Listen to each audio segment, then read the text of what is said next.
बिछड़ जाए। अगर वो एक को 99 को छोड़ के एक को ढूंढने जा रहा है तो इसका मतलब ये है कि उसका प्रेम उसके लिए बहुत ही घनिष्ठ है। तो वो सिर्फ यीशु मसीह ही कर सकते हैं चरवाहा के रूप में हमारे जीवन में, अन्यथा और कोई नहीं कर सकता। या वो प्रचारक या वो पासवान जो सच में हमसे बहुत प्यार करता है और हमारी हर गलतियों को माफ़ करके हम उस गंदगी से खींच के ले आएगा। अन्यथा कोई ऐसा व्यक्ति नहीं है जो हमारे लिए गंदगी में से खींच के ले आए। तो ये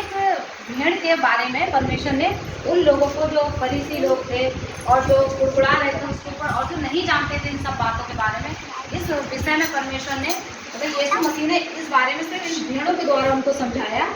कि 99 को जंगल में छोड़कर उस खोई हुई को जब तक मिल ना जाए खोजता ना रहे, और जब मिल जाती है तब वो बड़े आनंद से उसे कंधे पर उठा लेता है। यानी कि जब वो मिल जाती है, यानी कि वो व्यक्ति जो उस गंदगी में था, बुराई में फंसा हुआ था, जब तक कि वो उन चीज़ों से उसे निकाल नहीं लेता है तब तक उसे चैन नहीं पड़ता। इसी तरीके से जब तक वो चरवा उसको खींच के ले आया और क्या करा, बड़ी खुशी के साथ उसको कंधे में भी उठा लिया, बड़े आनंद के साथ उसको कंधे पर भी उठा लिया। और क्या किया फिर उसने, और घर में आकर मित्रों और पड़ोसियों को इकट्ठा करके कहता है मेरे साथ आनंद करो क्योंकि मेरी खोई हुई भेड़ मिल गई है। अब बताइए, ये तो बहुत बड़ी बात होगी ना कि एक भेड़ मिल जाए, और उसके लिए क्या करा, मित्रों को बुला के और आस पड़ोसियों को बुलाकर भी बहुत भारी भोज करा, खाना पीना भी करा। तो ऐसा तो सिर्फ वही कर सकता जो सच में हमारा सच्चा बाप हो, और तो कोई गैर कर नहीं सकता। ये हमारा अपना ही हो, वही हमारे लिए खुशी मना सकता है, वही हमारे लिए आस पड़ोसियों के लिए भोज करेगा, अन्यथा कोई गैर तो हमारे लिए करेगा ना। तो इसका मतलब ये साफ है कि हमारा प्रभु यीशु मसीह सच में एक हमारा बाप, वो हमसे बहुत प्यार करता है और वो नहीं चाहता कि हम उन कोई ही ढूंढों के समान अपने पिता के शब्द को अनसुना करें और उसके जीवन से, उसकी नज़दीकी से दूर हो जाएं। वो चाहता है कि हम हर समय उसकी नज़दीकी में बने रहें, उसके पास रहें, और अगर खो जाते हैं तो सिर्फ सच्चा एक बाप ही होगा जो सच में अपने बच्चों से प्यार करेगा, तो इस गंदगी में से हमें खींच कर लेके आएगा। जब हम बच जाते हैं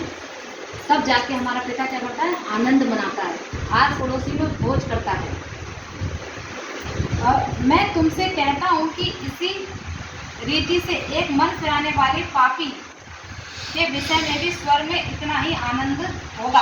अब यीशु मसीह कहते हैं मैं तुमसे सच कहता हूँ कि अगर कोई व्यक्ति इसी रीति से अपने मन को फिराता है तो स्वर्ग में भी आनंद होता है। पृथ्वी पे तो होता ही होता है। अगर कोई अन्य जाति व्यक्ति अपनी गंदगी से बच के आ जाता है, अपने पाप से बच के आ जाता है, व्यभिचार, चोरी, गंदे काम, उसके जीवन में मूर्ति पूजा बनी हुई है, अगर वो प्रभु में, पता है हम भी, हमारा जीवन भी एक समय ऐसा था कि हम अन्य जातियों के समान थे। आपने भी पूजा पाठ करी होगी और भी हमारे वहाँ से नाते रिश्तेदार हैं पूजा पाठ करी होगी, लेकिन जब सच में यीशु मसीह के नाम को उन्होंने जान लिया कि सच में यही मेरा सच्चा चरवा है, यही मेरा सच्चा बाप है और इसके अलावा कोई उद्धार करता है ही नहीं, तो जब हम उन बातों से, उन गंदगियों से निकल आते हैं और जब परमेश्वर की नज़दीकी में आते हैं तो क्या होता है, उस खोई भेड़ के समान यीशु मसीह को मिल जाते हैं। और जब हम मिल जाते हैं ना, तो जब एक पापी बचाया जाता है तो स्वर्ग में भी खुशियाँ मनाई जाती हैं। धर्मी व्यक्ति तो है धर्मी, एक धर्मी व्यक्ति तो है धर्मी जिसने यीशु मसीह को जान लिया, और उसके द्वारा और भी बहुत से लोग बचाए जा रहे हैं,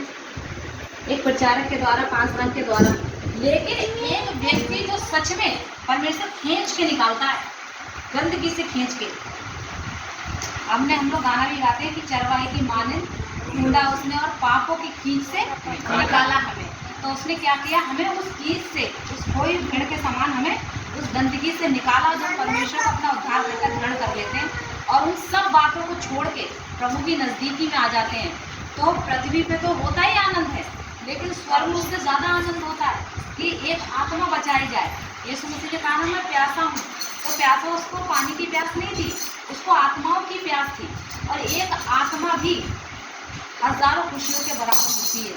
क्योंकि अगर एक व्यक्ति भी नाश होता है तो परमेश्वर को बहुत तकलीफ होती है, बहुत दुख होता है उसके लिए। वो नहीं चाहता कि कोई भी आत्मा नाश हो, वो चाहता कि ज़्यादा से ज़्यादा उसके खत्ते में लोग इकट्ठे हो सकें। क्योंकि उस दिन भी हम लोगों ने वहाँ प्रचार सुना था कि खेत तो बहुत हैं लेकिन मजदूर थोड़े थोड़े हैं। अभी